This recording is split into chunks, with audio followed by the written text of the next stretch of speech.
Alright guys, so with all this soft mounting going around, I wanted to throw my 2 cents in there on how I soft mount my boards, and I've been doing it for a while.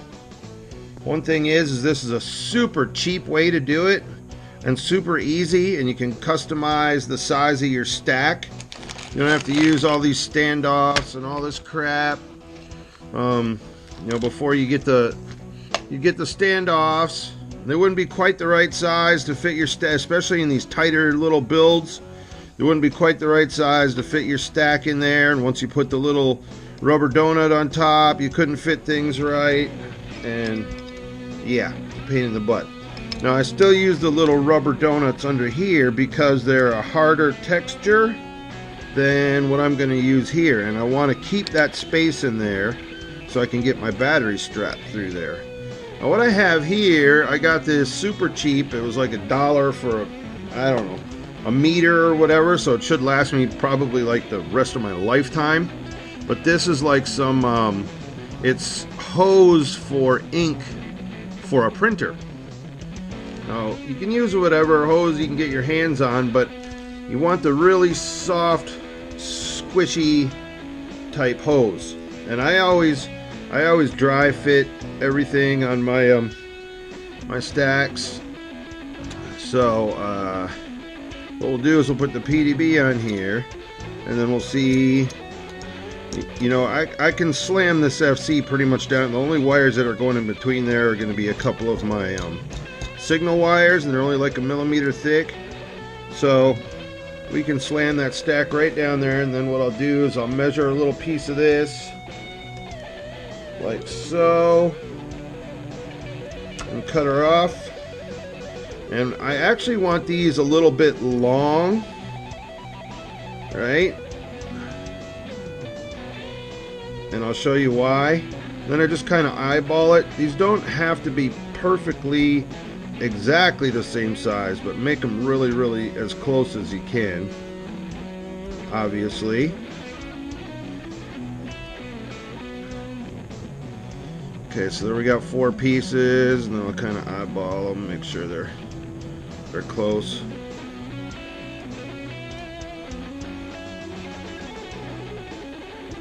And what I use here is these are 25 millimeter M3 plastic screws.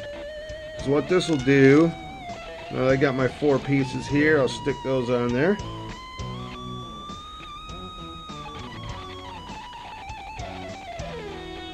What this will do is it'll make, when I put the screws on, I want these a little longer so that when I squish it down, these bulge out a little bit.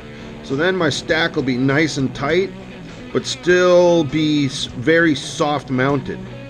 And with these longer screws like this, they have so much flex and give in them that I've never broke one off like used to happen with the old standoffs. You get in a crash and this nipple break off because they're like super rigid, hard plastic. They don't have the give that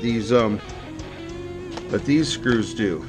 And then what I'll do, right? Hang on a second, I don't know where I put all my these nuts. Where are these nuts? Sorry guys, I should have been a little more prepared than this.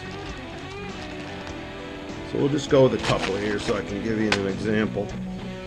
So then what I do, now like I said, I wasn't too worried about the pieces of rubber being exact, but I get them as close as I can by eyeball because I can even everything out when I screw the board down, right? And like I said, I want to screw it down. I want them just long enough so when I screw it down, they will bulge out a little bit.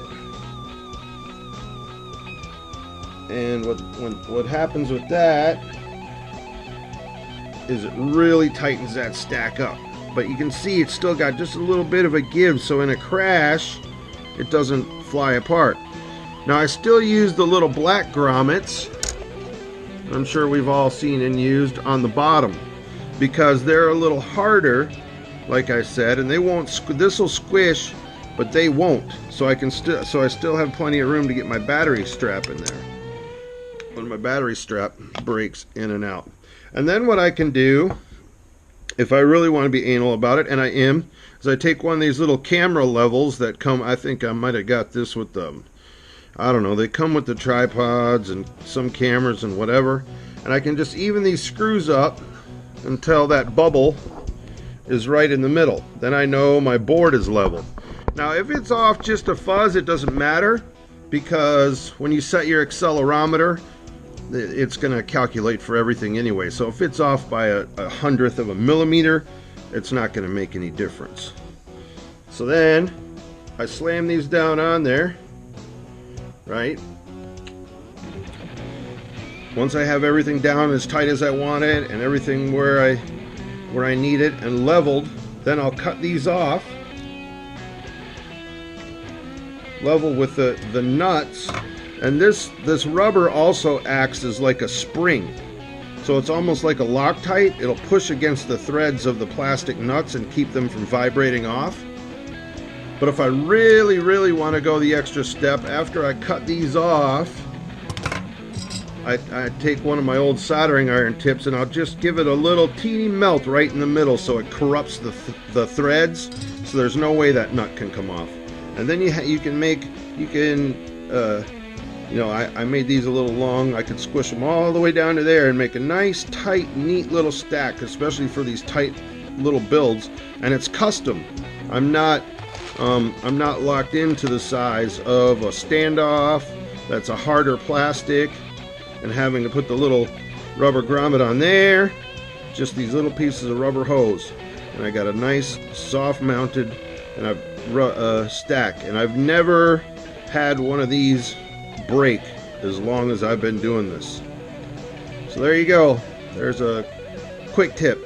And this is pennies on the dollar. You can get rid of all these freaking standoffs that we used to use and have to buy and then size them up and screws and what's going to fit and how it's all going to fit. You can just stick everything right on these 25 millimeter M3s. Cut your hose and you're done. Super simple, super easy, super soft mounted. Never had an issue doing it this way. Hope that helps somebody. One more quick thing I forgot to mention. You can see I used them on this build, and you can see I squished them down in there pretty good to make a tight little build. That stacks nice and tight in there now. It's great for these tighter frames. The other bonus is that you don't have to worry about any wires getting pinched in the standoffs, because the rubber is just going to conform around your solder, your wires, whatever's there. Of course, I try to make sure everything's clear because I'm super OCD, but yeah, you don't have to worry about pinching a wire in a standoff, which I've done before, and my copter fell out of the sky and it took me forever to figure out why, and it was because a wire was pinched under the standoff. But there you go. That's the other bonus of it, is you don't have to worry about smushing any wires in there. Aight, peace!